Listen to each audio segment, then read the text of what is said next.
On this guy episode of the ever Late in Stoppage terms of podcast. defense, hit and not being hit. Floyd struggled against pressure fighters. Floyd had moments against Pacquiao. He had moments against Maidana, Castillo, De La Hoya when they put the pressure on him. If he can go in there and just dispose of Zepeda, that would be extremely impressive. And I think if Morrell lands on him and lands it on him at volume, I could see Morrell stopping Kataev in maybe rounds 9 or 10. That's honestly my prediction. Those are my hands! He just answered the question! What is going on, my guys? We're back with the Late Stoppage podcast, episode number 4. I'm your co-host, Jerry Jig. We got a lot of topics to run through. I'm here with my co-host, Mr. Ian Green of Top Boxing News. Yeah, Jerry, I'm excited to talk today. Ring Magazine has been picking up the action. We've got Ring 3 this Saturday. Ring 4 just got announced, and man, I'm going to be honest, one of their best cards they've assembled. And yeah, Turkey's been being vocal, man. Turkey's not pulling his punches when it comes to his verbals. So we got a lot to talk about in this one. Yeah, this will be hopefully a less hostile episode. The last episode we kind of bumped heads a bit there, but this time, not a lot to talk about. We got a big card coming up that I'm interested in. I feel like a lot of guys are. I do want to get straight into that. Starting, what is the first fight on that main card? Main card? So I'm pretty sure Reito Tsusumi, who's a Japanese guy, is fighting on the prelim. And I think Morrell Kataev might be on the prelim, but I think the 4 main fights are on Morrell Kataev. I think the posters I've been seeing have really advertised the 3 world title fights. And then I've seen like if you flip a slide, it's Morrell, Kataev, and Tatsumi. But I bet the 4 main fights are clearly Morrell, Kataev, Puello versus Matias, Shakur versus Zepeda, and Berlanga versus Shiraz. Okay, so Sasumi, this isn't gonna be a closely contested fight. This is more of a stepping stone fight for him. He's more of a showcase. Yeah. I did today. He's fighting Eric Hanley, who fought Javon Walton, who was a very hyped up prospect, but not a very developed one. And he got handled. Hanley did. So, and I think Tatsumi's a much better prospect than Walton, with all due respect. No disrespect meant towards Walton, but Tatsumi should pick up his first stoppage as a pro here, I believe. The Tatsumi, he wasn't on Times Square, was he? He was. He was the opening fight on Times Square. Yeah, okay. So, yeah, he put on a pretty decent performance there. He's active. He's young. He's the Japanese fighters, like we discussed before we got on here, they're always going to try to put on a show. They're fighters, man. They're fighters. They're going to come to fight. So it's a great way to open up the card with a younger guy who's willing to bring the fight to his opponent, but not much. Now, like I said, I don't think it'll be a closely contested bout. Like I said, he's still fairly young in his career, so I wouldn't expect it to be. So I think Morrell Kataev will be the first interesting bout I really wanted to touch on, unless you had something for that fight. No, I don't have much. Tsutsumy's good. Turkey's pushing him a lot, but this should be a stepping stone performance. Yeah, man. So Morrell Kataev. Morrell just fought on February 1st. Yep. Against Benavidez. That was a PBC card. Now he is not making his debut with Turkey. He fought August 3rd against Hot Rod in Los Angeles under that Terrence Crawford-Madrimov card. So this will be his second time fighting under this whole Turkey Al-Ashik Riyadh umbrella. Kataev, I am a big fan of him. Could he get it done? I'm leaning towards Morrell here. This is a 55-45 type of bout. Morrell has the experience. I wouldn't even say he has the amateur pedigree, because Kataev is a bronze medalist, silver medalist in 2020 in Tokyo Games. He's a medalist, yeah. Yeah, because he fought Whitaker, and he lost to Whitaker. Mm-hmm. So I want to lean towards Morrell. Morrell, he shared the ring with guys in Benavidez. He shared the ring with guys in Hot Rod. He has the 2-division, despite him not becoming a champion, he has the 2-division experience at 68-75. Kataev has 10 fights with the 9 knockouts. I'm leaning more towards Morrell. I think he possibly may have learned a lot from that beating he took back in February from Benavidez. I'm really interested to see how you feel about that bout. Yeah, I would have to agree with you. I tend to agree with a lot that you said. I think it's a 55-45 in in Morrell's favor. And I think we haven't seen the best from Katayev, but I think he has less dimensions, less layers than Morrell. Morrell's a very, very slick boxer, but he's also very powerful. And I know that hasn't been shown crazy at 175. He fought Hot Rod. That wasn't the best performance, but Hot Rod's a very serviceable contender. And he fought Benavidez. He dropped Benavidez in the 11th round. It wasn't really a knockdown. Feet kind of got tangled, but he did hurt Benavidez very bad with like just a jab when Benavidez was coming in, hurt him really bad within round 4. So he has a lot of power, and he can stay on the outside, but he can also set up shots and hurt you. And Katayev, I agree with you. I'm a big fan of. I think he's a very entertaining fighter. He's going to pose as the next better Biev. I wouldn't go that far. In his last fight against some gatekeeper, a durable gatekeeper, the guy had never been stopped, and Katayev didn't stop him. Katayev got his eye like swollen shut in that one. So I think he proved that he is powerful, but he is also susceptible to getting hit. And I think if Morrell lands on him and lands it on him at volume, I could see Morrell stopping Katayev in maybe rounds 9 or 10. That's honestly my prediction. I could see the 9-10 stoppage. Now, Morrell, I thought he could have beat Benavidez. I learned a lot about Morrell, and I didn't want to believe the Hot Rod fight. He showed me in the Hot Rod fight he could be one-dimensional. He can be undisciplined. He can kind of abandon what makes him great. I don't like his feet. His feet against Hot Rod, his feet against Benavidez weren't the best. And he has great feet. We know that. He's a slick southpaw. He's one of the most slick guys you can find at 75. But in these fights, well, not the Hot Rod fight, but specifically the Benavidez fight, he fought Benavidez's fight. And I didn't understand it. It's the biggest fight of your life. Like, I get it. Take it to the guy, but also play into your strengths. He played right into Benavidez's hand. That brings up a lot of concerns on his mindset, his mentality, his IQ, and who the hell's in his corner and what are they telling him. I want to say he's with a pretty notorious coach. He's not with like Virgil Hill, is he? Ronnie Shields, who's down there, and he trains a ton of guys. He trained the Charlos for a little while. Yeah, Ronnie Shields is pretty serviceable, pretty good trainer. Yeah, Ronnie Shields. Yeah, so he's a great trainer, but I was a bit disappointed. He played right into Benavidez's hand against Hot Rod. There were very little adjustments made. Hot Rod kind of, showed him, that this young guy isn't quite ready yet. It was a 7-5 close bout. Some people scored it a draw.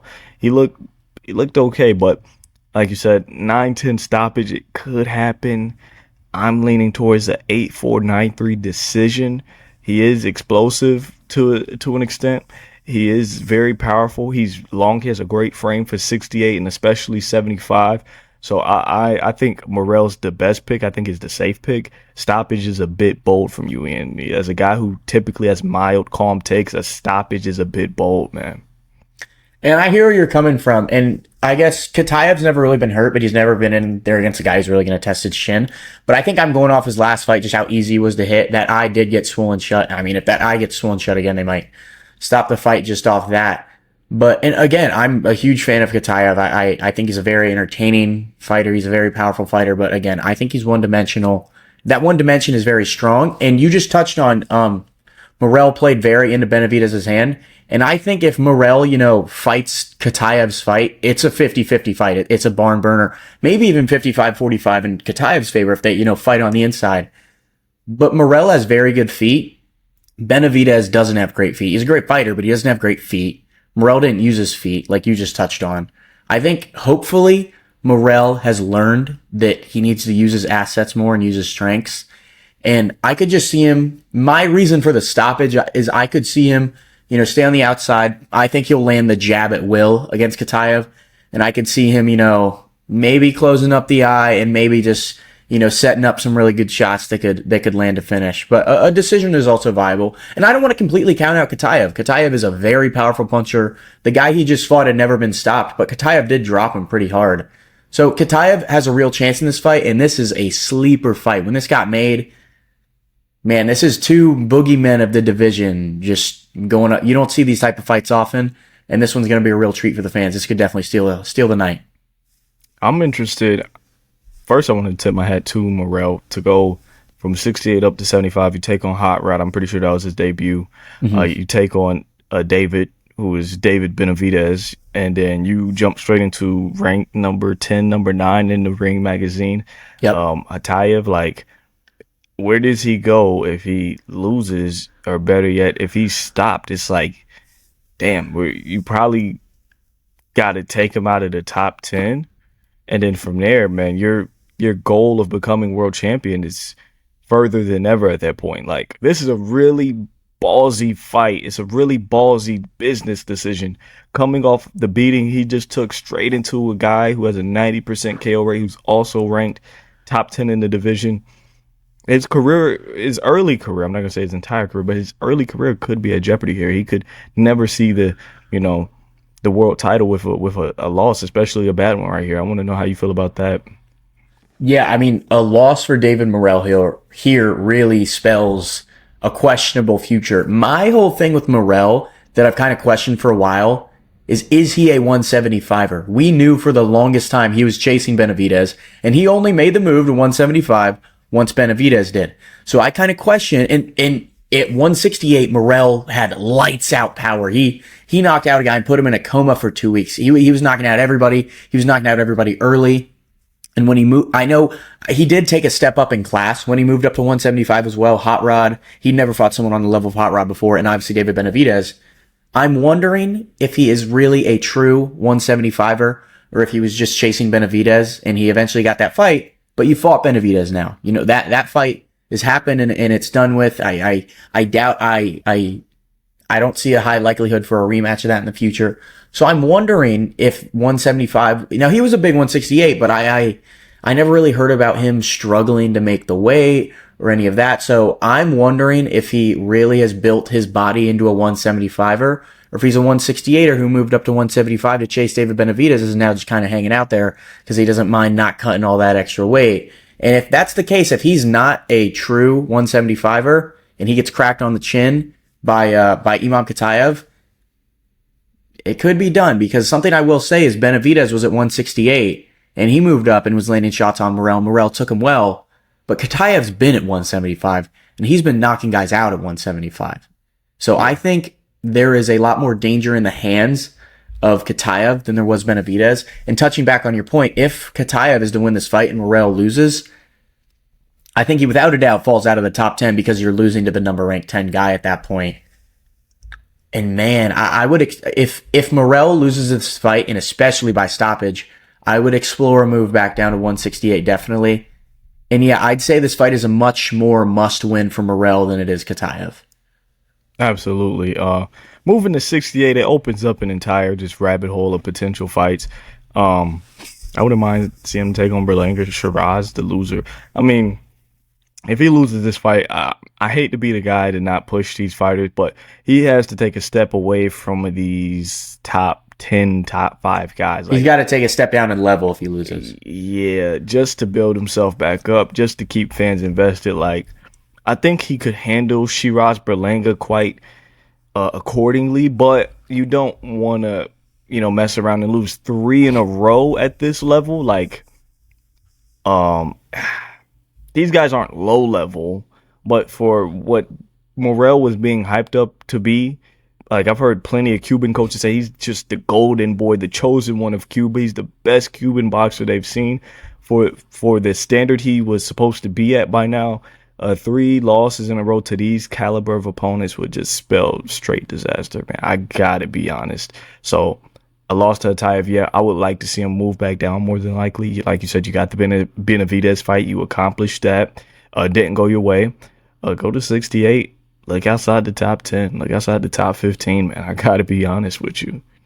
Yeah, and that's if he loses. I just, what we've seen so far is that David Morrell at 168 and at 175 are 2 completely different fighters. I know the level was different, but still, like, they're 2 different fighters. One has shut your lights out power, the other doesn't. He may have gone against guys who had better chins, but still, it seems like there's 2 different fighters. There's 168 Morrell and there's 175 Morrell. So more than anything in this fight, I am looking to see that 168 Morrell, that boogeyman, that guy who could shut your lights out with any punch, but also, box you and set up shots. I'm looking for that guy in this fight. So I think to really make a push for, back to a title shot soon for Morrell, he's got to look like the Morrell of 168.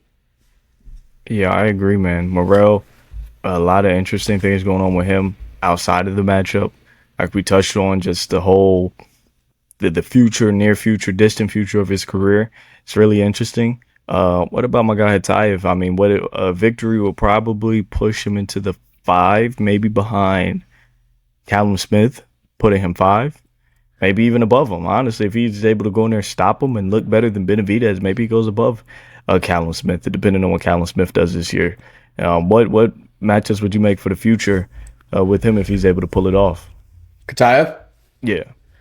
If Katayev wins, and so if he, if he wins by decision or stoppage, either way, it's very impressive because Katayev is taking a huge jump in class. The last guy he fought was probably around, like, if you're ranking the top light heavyweights, the guy he just fought was probably around the 30 or 40 range, a serviceable gatekeeper, but a gatekeeper. Like, no one's arguing that. That guy's a gatekeeper. If he is to go in and beat David Morrell, that is a huge statement, and I would only put him behind Bivol Beterbiev, obviously, Benavidez, and then I think him versus Callum Smith would actually be a pretty good fight. I think Callum Smith versus the winner of this fight is actually a very good fight, given Callum Smith did not get the David Benavidez fight. So honestly, I think a very viable and serviceable option for the winner is Callum Smith. I think that's honestly kind of the fight to make for the winner. Yeah, man, I really like Callum Smith. I really like the guy. Really long, really rangy fighter. Can box, can get inside. I liked him. I like Bawatsi, man. We haven't touched on Bawatsi. He's a great kid too. But focusing on Callum Smith, he wasn't able to get the Benavidez fight. I heard he priced himself out. I don't know if you heard that.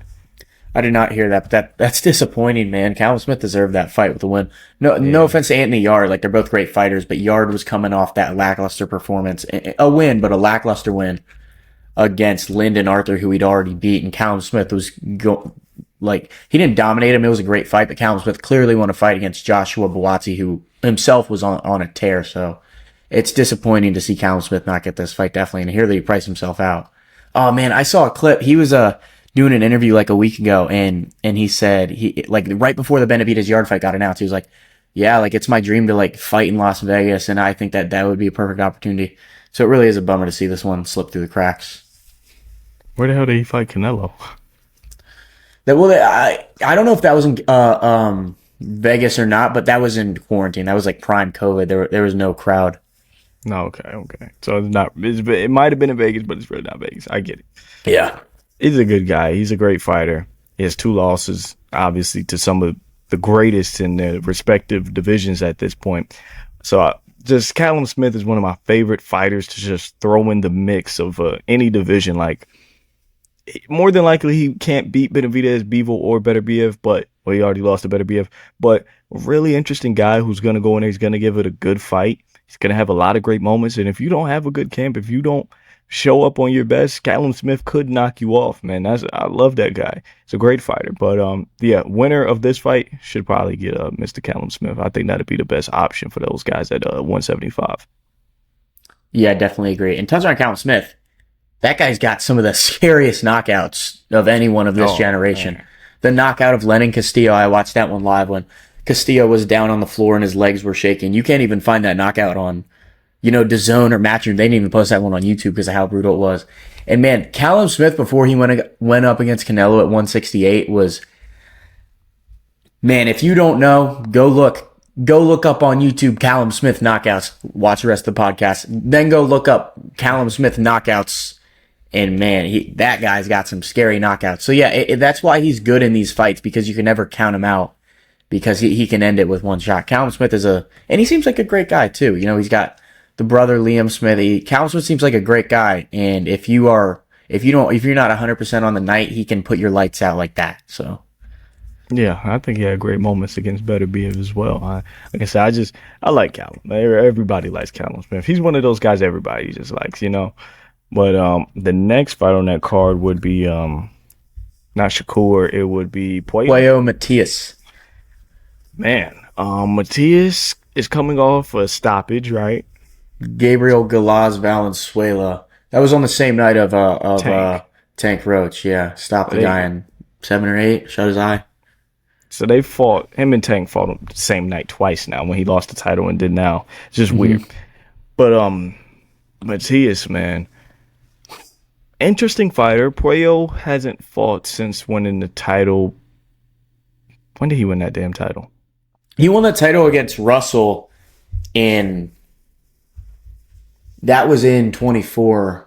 I don't know. It might have been on the Tank Martin card. It might not, but he did. He fought on the Tank Roach card against Sandor Martin. He did.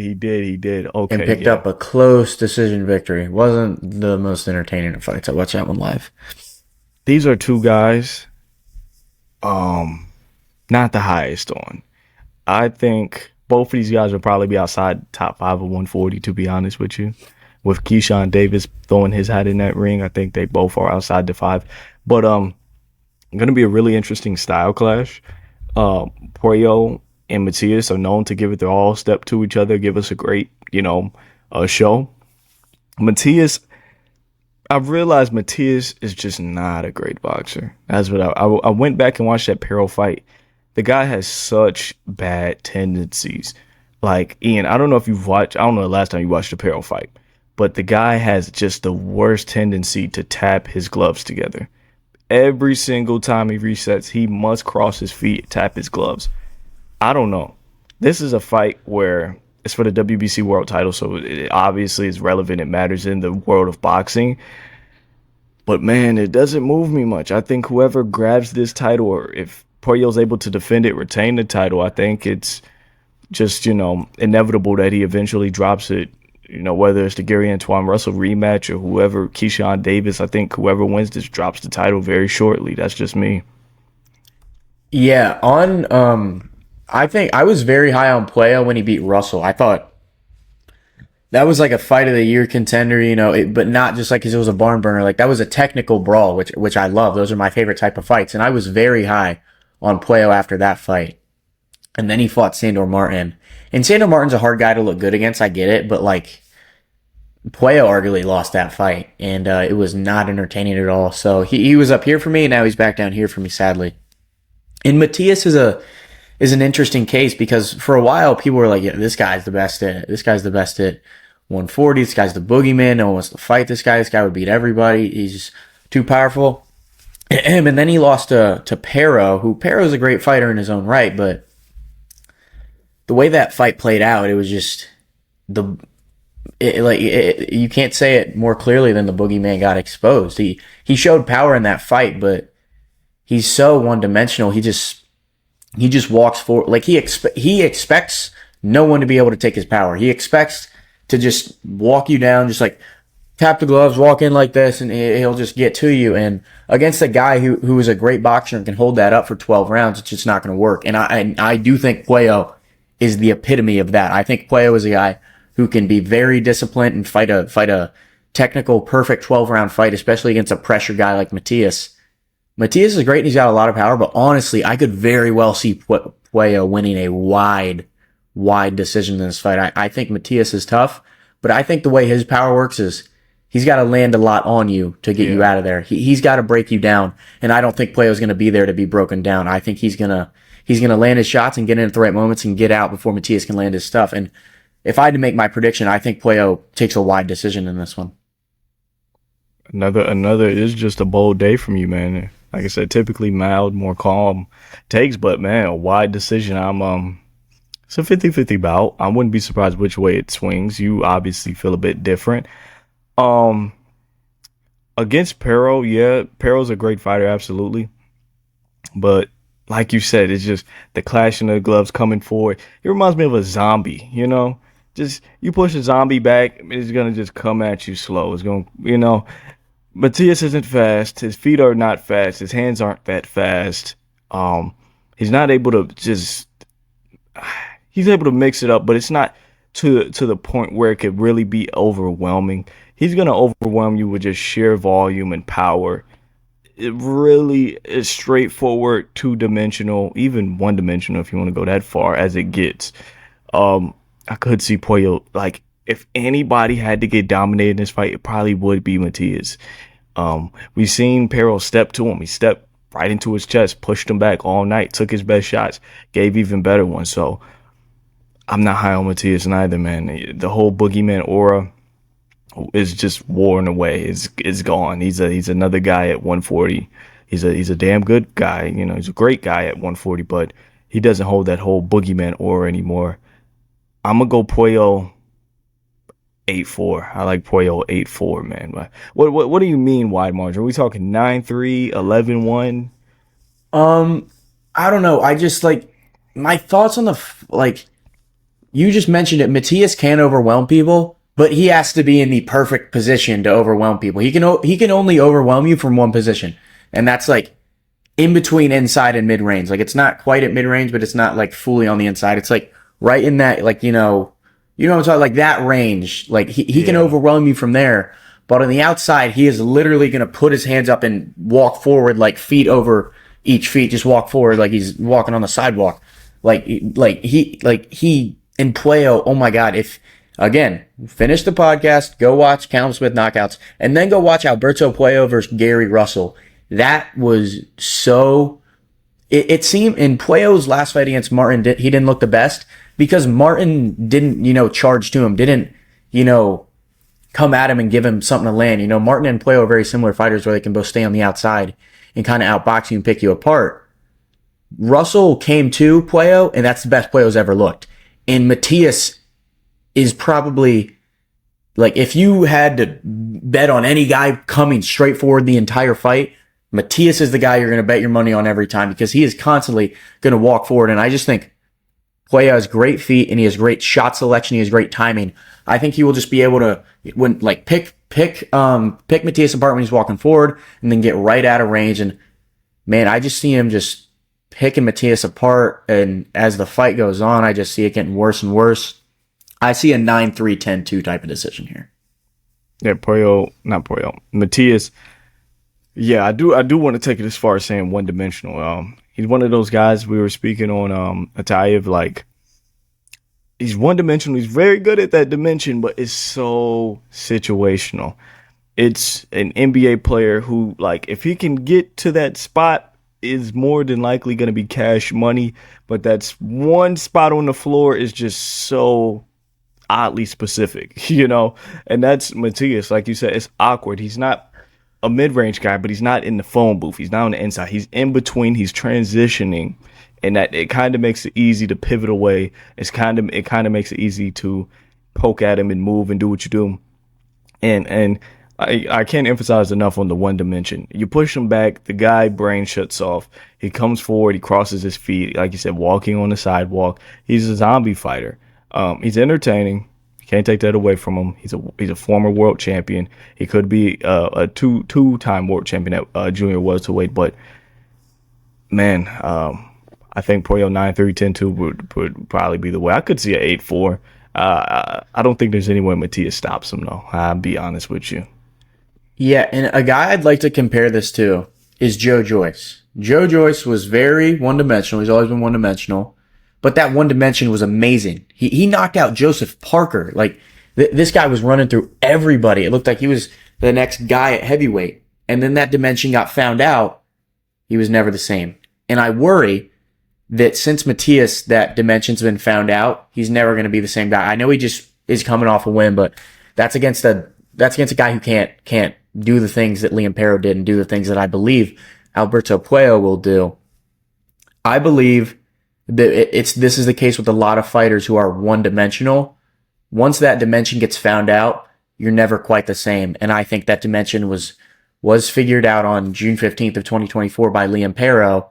And I think Alberto Puello will expose it even more. And yeah, the more I think about it, the more I just see wide decision for Puello. A fighter that Matias, I would want him to see him kind of take tricks and little things out of the game, aspects of the game, is probably Benavidez. Benavidez is not one-dimensional. Benavidez is a great fighter. He's more athletic, more talented, the hand speed, even the size of Benavidez, right? But similar in some aspects. Benavidez has really polished himself up. He's really refined his game. His high guard is really great. His last 5 opponents have all landed between 18 to 24% in a total connect percentage. So he's really refined his game. I think Matias, like I say, he doesn't have the size, athleticism, and he's just not David Benavidez. But some aspects of the game I feel like he could take from Benavidez. I think it would really benefit him. But as it stands right now, that's all I really have on that bout. I'm probably going with you. Maybe not as wide as you're making it seem. Maybe a good 9-3. Yeah, and that's fair. And just touching on Benavidez, I'm not saying by any means Benavidez is a one-dimensional fighter, but I think we can all agree he's an inside fighter. He's a mid-range inside type of guy. But when he gets in that range, he's not one-dimensional. He can, get on the inside and throw shots, but Benavidez also has very underrated head movement. He can move his head quick. He's good at countering. Once Benavidez gets to his spots, he's not one-dimensional. But when Matias gets to his spots, he's still one-dimensional. His only defense is this. I don't know if I've ever seen him slip a punch. Like it's all this. And once he gets on the inside, there's no head movement, there's no angle taking. It's just I'm right here and I'm gonna throw my shots and hopefully they're gonna land. They're gonna hurt you. Benavidez gets on the inside and he's up here. He's slipping. I'm gonna throw that. He's pulling, countering. Like he has dimensions once he gets to his spots. Matias gets to his spots and he's still one dimensional.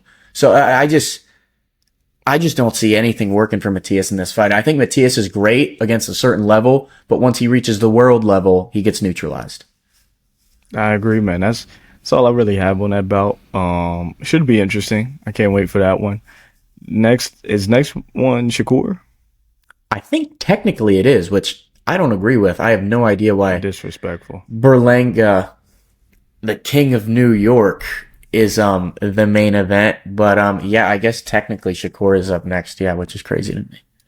Since we're on the topic of that just not being the main event, and we'll touch on Turkey Al-Sheikh. Yeah, we have that for today. We'll touch on Turkey Al-Sheikh a bit later today, but I don't know who put this card together, Ring Magazine, Turkey to Riyadh. I don't know. This is disrespectful, man. You have Berlanga, who's coming off an 11-1, 12-0 performance. Not even performance, but embarrassment against Canelo. You have Shiraz, who's coming off, the fight against Adamez, which a lot of people thought he lost. I think we all can agree he probably lost that one. Yep. You have two guys who's no. Berlanga had a fight. He had a fight on March 15th at the Caribe Royale. He wasn't even the main. Do you know Austin Amo Williams? Oh, that was in Orlando, right? Amo Williams main evented over Edgar Berlanga, but Shakur Stevenson is not?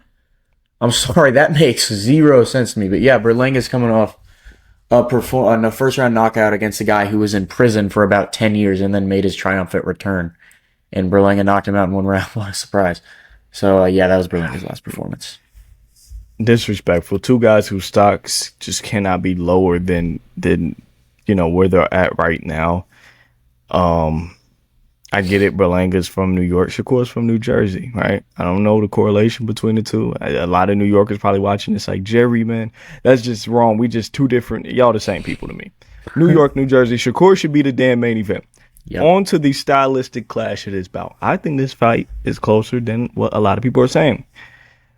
Zepeda's coming off the two performances against Farmer, who we just seen get stopped in the first. And now that I'm saying this and I'm really putting it through my head, maybe Shakur does go in there and dominate him, make it look easy, maybe even stops him. Shakur's not Tevin Farmer. And not saying Farmer is better. Obviously, he's not better than the 3-division unified champion. But Shakur, I want to see how he deals with it. I want to see if he's able to step to him. When he's not able to, I'm not saying Shakur can only back up, but his first line of defense is to back up. If he needs to catch, parry, slip, counter, he could do all that. But his first line of defense is going to be to back up. If he is put in the position where he can't back up and he must step towards Zepeda and win these inside exchanges, will it be possible? I would say it's likely, but it's going to be interesting. Zepeda's volume, size, and power, it's gonna be a bit troubling. It's a bit concerning as a guy who really likes core, and I think Zepeda will be one of the best guys he's ever fought, in my opinion. Yeah, this is an interesting one, and if we're so I know Zepeda is coming off those two very tight fights against Tevin Farmer, and Kid Austin just knocked him out in a round. So you may be like, oh, well, Zepeda's not that good because Farmer just got knocked out. They're both knockout punchers, Zepeda and Kid Austin, but in different ways. Zepeda, like Matias, is a lot more of a break you down guy. Kid Austin is a very, very, like, whatever you want to say about him, he is unbelievably athletic and explosive. And that is what got him the early knockout. Like, he's so fast and explosive. That's what got him the one-shot knockout. But Zepeda is a break you down guy. And Farmer really impressed me in those on how he was able to just take the pressure. He took so many body shots in that one. And that's where Shakur is different. I'm not saying he can't, obviously, because we haven't really seen him tested like that. The body shots are very, very worrisome for me in this fight if I'm Shakur. As a guy who moves around a lot, Shakur, I'm not saying he, runs or anything, but as a guy who moves around a lot, the body shots would slow him down. And I bet that is a heavy game plan for Team Zepeda, is to target the body. And Shakur says he's only really ever been hurt that bad in one fight, and it was against Oscar Valdez in 2022. Shakur was pulling back on the ropes and had his hands up like this, like thinking he was getting out of the way, and just boom, a shot from Valdez right here, right in the center of the stomach, and he said it hurt him bad. It was a great shot.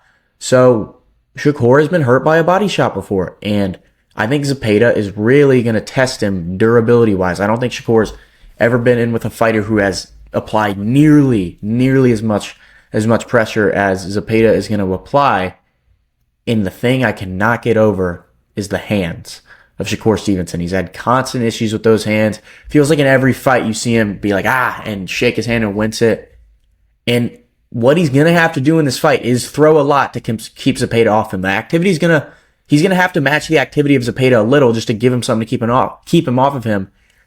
And man, I can't get over the hands for Shakur. And I remember Shakur did an interview when he was asked about this, and he didn't even say, like, my hands are fine. He's like, if my hand gets hurt, I'm going to find a way to win. But if that hand gets hurt and he can't throw punches to keep Zepeda off of him, it's going to be hell in there. And Farmer stood up to the body shots very well, and I don't know if Shakur's going to be able to. If Shakur wins this and he dominates like he has been, it is a standout, great performance, but I don't think this is an easy fight at all. Yeah, I see a lot of people writing Zepeda off. Guys do the boxing math. This guy plus that guy is going to equal this result. This isn't about who beat Tevin Farmer better. This is about Shakur Stevenson versus William Zepeda. I cannot stress that enough. Shakur's durability is something we should question. Like you said, he was hurt against Valdez. He even said Artem. I don't know the direct quote. He said he buzzed him, maybe hurt him. I can't remember.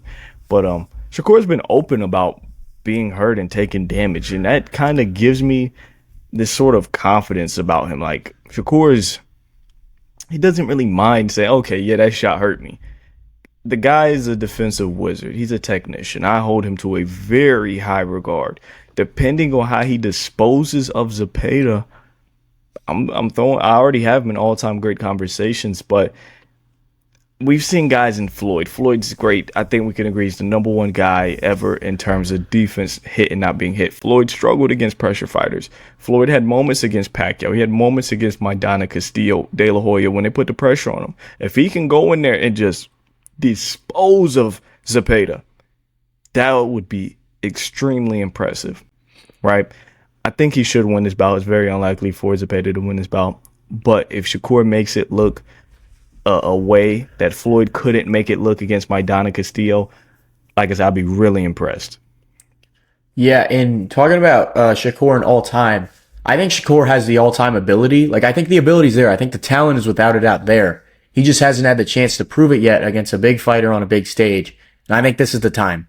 I think this will be the time for Shakur to show out on a big stage and really break through. Zepeda's probably leading into the fight the most dangerous guy Shakur's fought. I know Valdez was a thing, but I don't think Valdez, he's proved now that is not as good as we thought. I think just looking at it before the fight, Zepeda poses the most threats. This is at 135. Shakur fought Valdez at 130. This is a guy in Zepeda who's proved he has tons of power. I think this will be the fight where Shakur will either sink or swim. He'll either rise to, I think if Shakur wins this convincingly, I'm going to throw him my top 10 pound for pound, without a doubt, just because I think this is, although Zepeda's not world champion, this is a very hard fight, and I think this would show layers to Shakur's game that we haven't seen before. And if he loses this fight, he's kind of just answering the doubters' questions. It's a real sink or swim, rise or fall, win or go home type fight for Shakur. And I do trust in Shakur, just how confident he is in himself, how competitive, again, confident. I trust in Shakur to get it done. I think there are a lot of struggles, but I think Team Shakur is very smart in how they assess fights. I think they go in there with a great game plan, and I think Shakur Stevenson is one of the best minds in current boxing. And even if the styles don't, favor him, I always think he can find a way to get it done. I think he will get it done. It's a special guy right there, man. He has a true talent and feel for punches and where they're coming and the speed. Like, you can watch Shakur and his be in the pocket so calm. The shots coming over his shoulder. That guy's special. I think there's a good chance he goes down as the best defensive fighter ever. Not behind Floyd, not behind Purnell. Number one over James Toney, Bivol, you name it. I think there's a really good chance. I just never seen somebody have such a feel for punches. I see a lot of guys, and Purnell Whitaker especially, who pivot outside and move and slip. It's not many times I see Purnell sit on the ropes. Just sit there calm, just in the shell. Shakur's one of those guys, man. Like I said, Floyd is obviously the big guy, but he's more slick than Floyd. Evasive. Let's say evasive. He's better at getting out the way, and that's the best defense. The best defense is move the hell out the way, and I think he does that better than Floyd. This is going to tell us a lot about this fight. I'm going to go. I could see the stoppage. I would never bet on Shakur to get a stoppage personally. I could see him frustrating Zepeda, wearing him down and getting to him. Realistically, I'm going to go 8-4. I'm going to go 8-4 Shakur. I could see an 8-4 as well. I think Zepeda will pick up some rounds just based off the volume. Like Shakur, as much as Shakur can, pop shot and, catch and counter, Zepeda is going to be the one coming forward. And he probably will just pick up some rounds just off the pure activity. But I think Shakur could stop him. Zepeda doesn't have a great chin. He got dropped against Tevin Farmer. Tevin Farmer's never been known as a guy who has a ton of power. And again, that was a shot he didn't see coming.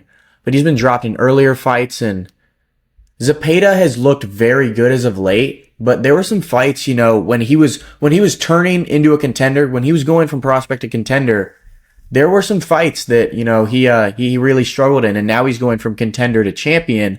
I think there might be another period of struggle. And yeah, I see Shakur picking this one up, but not easy. Definitely not easy. I think Zepeda is, going to keep that pressure on him. The ring's not going to be huge. I think there's not going to be a lot. Like, Shakur's going to have to stand his ground in points. And I'm very interested to see how he does in the pocket against the guy who is primarily, whose main strength is the pocket in Zepeda. I think Shakur's going to win. And my final point on this one is I don't want to see anybody discredit this win because, Zepeda went life and death with Farmer, and Farmer just got knocked out in one round. Zepeda's a threat. I don't care what happened in the Farmer fights. Zepeda's a threat. He's a high volume guy. He's a knockout puncher. He's without a doubt a threat. Shakur's not a natural 135er. He's moved up 2 weight classes to get here. If Shakur can win this and win it convincingly, it's a real statement performance. Yeah, I agree, man. You said 8-4 as well, right? Yeah, 8-4. I could see 9-3, but I think 8-4 is probably the sweet spot, just because Zepeda's going to pick up rounds off that activity. Yeah, and that brings us to, unfortunately, in my opinion, one of the most underwhelming fights on this card, just due to the magnitude. There's no world title. The winner of this fight doesn't mean much. I don't know if you can agree with me on that one, Ian, but this is a fight I could honestly go without. It'll be dope. It's two guys that are probably going to go out there, and Berlanga's obviously going to try and knock his head off. Berlanga's a dog. He steps to anybody. But like I said, two guys whose stock is extremely low. The winner goes wherever. The loser goes wherever. I mean, I don't want to downplay these guys. They do deserve a thorough analysis and breakdown or whatever. I'm rocking out with Berlanga. Shiraz is really slow. He's a really slow boxer. He's a really slow starter, especially. He's been dropped a bit early on in his career. Mo Williams kind of checked his chin in round 2. Adames showed a lot of success, and he lacked shot variety. The guy, if you watch the Adames fight, he lacked a lot of shot variety. Same shots, and he was really inefficient with those shots. Obviously, Berlanga's not slick. He's not the hardest guy to hit, but Shiraz went from a guy where I'm like, okay, we got this English proper Tommy Hearns now, a guy I don't really care for. I'm going to be honest. So I'm going to go Berlanga to stop him really early. Stop him in 4. That's my prediction. You're right. This, I don't think this has any justification being billed as the main event just because Berlanga is coming off the performance against Canelo. I guess technically he's coming off against the first round knockout against the guy in Orlando, but Berlanga, his level of opposition has been very, very underwhelming, disappointing. Besides Canelo, obviously, he's proven he has power, but against what level? You know, I know his only real top level guy is Canelo, and it's not like he fought Canelo and then Canelo's the only top guy and then he fought a guy right here. He's fought Canelo, skipped this level, and like had this level. Berlanga is just such a question mark for me because he fought Canelo, got relatively dominated, but against other opposition he's looked great. So I think this fight will tell us how good Berlanga really is. And when it comes to Shiraz, I respect him for taking this fight because he is stepping up in weight and facing a knockout puncher, an established knockout puncher. And yeah, Shiraz had power at 160. And I was very high on him until the Adames fight where he just looked, we keep saying the word, he looked kind of one-dimensional. He looked like he just was staying on the outside, throwing the straight shots, and Adames was too good for that. Adames was much shorter than him. He still didn't really struggle to get on the inside, and if Adames didn't struggle to get on the inside, I don't find, a 168er in Berlanga, I don't think he's going to have much trouble getting on the inside either. I think it's an intriguing fight just because there's a lot of question marks around both guys, and they've been promoting it well, but I don't even know if the winner of this fight jumps into a world title shot, honestly. Like, I respect both guys for taking the fight a lot, and they've built it up well. I can't tell you who I'd pick just because of all the question marks. I could make an argument for either guy. It is a good fight. I'm excited for it. I'm excited to watch it. Not as much as the Shakur fight. Maybe not as much the Puello Matias fight, but it is a good fight. They've built it up well. Berlanga's always going to have an entertaining build-up. And I think it will be explosive while it lasts, but I'm not trying to hate on the fight. I know we're breaking it down, but so many question marks and recent bad performances just kind of put a cloud over this one. Yeah, I agree, man. Is there anything? I mean, that's all I really had for Ring 3, man. It's a electrifying card. We covered it from Sasumi all the way up to Berlanga. That's all I really had. This episode has been quite lengthy. We wanted to speak on Turkey. I might push that back to a later date just to get we could really kind of dive into that a bit better. Is there anything else you had on Ring 3? Not entirely, but yeah, it is a great card. This is I don't love that they really only have 5 fights, and they had that for Times Square as well. Stack the undercard, put some young up and coming guys on the undercard. I wish, but it is a great card. It's top heavy in the sense that there's only 5 fights and it's really only the top. Like there's no real undercard, but it's a great card. I'm definitely most excited for the Shakur fight. I just want to see how Shakur does against a pressure fighter like that. And I'm not trying to talk down on the Berlanga Shiraz fight. It's a great fight. I wish it wasn't the main event. I don't think it deserves that slot. I think it deserves co-main event. I think that's a fair spot for it just because of the popularity of both guys. And it's a good fight. I could see either guy winning. I think it's a pretty 50-50. And yeah, there's a lot of great fights. There's that one. It has a ton of questions around it. Shakur, how's he going to deal with the pressure fighter? Can Matias bounce back and look like the boogeyman of old? Can Morrell bounce back, or can Katayev, pull off a surprise knockout? Tsutsumi's one of the prospects that Turkey's really pushing. So it's a great card they put on, and I'm excited to watch it. Yeah, Ring 3, it's a card, no matter the result, no matter the entertainment level or whatever, it's going to push boxing forward quite a bit. I'm excited for it. It'll be on the Zone this weekend. Would it be on the Zone? Yes, the Zone. So, yes, it'll be on the Zone this weekend, Saturday, in New York. Queens. Armstrong. Yeah, Louis Armstrong Stadium in Queens. Weird venue, weird location, but hey. Yeah, that's all I really had about the card. I hope you guys did enjoy the episode today. I want to really go out and get 2 episodes done this week and for you guys. I appreciate all the support. I've seen all you guys' applications you've been sending me for the moderator role, whatever. Ian determines everything. Ian's the guy with the money. He's the boss. So if you don't get the job, it's Ian, man. It's Ian. But I do appreciate you guys coming out. Supporting the podcast. The last 2 episodes have been amazing. Like I said, this is Ian, Top Boxing News. Make sure you guys go and follow. Everything here is responsible. Everything, the vitamin water, everything here is responsible because of Top Boxing News. My guy Ian Green, any final thoughts? No, man. I'm excited for the card this weekend, and a lot of other things to talk about. We didn't get to touch on this one, so make sure y'all tune into the next couple episodes. Yep, we appreciate you guys, and this was it for the Late Stoppage podcast.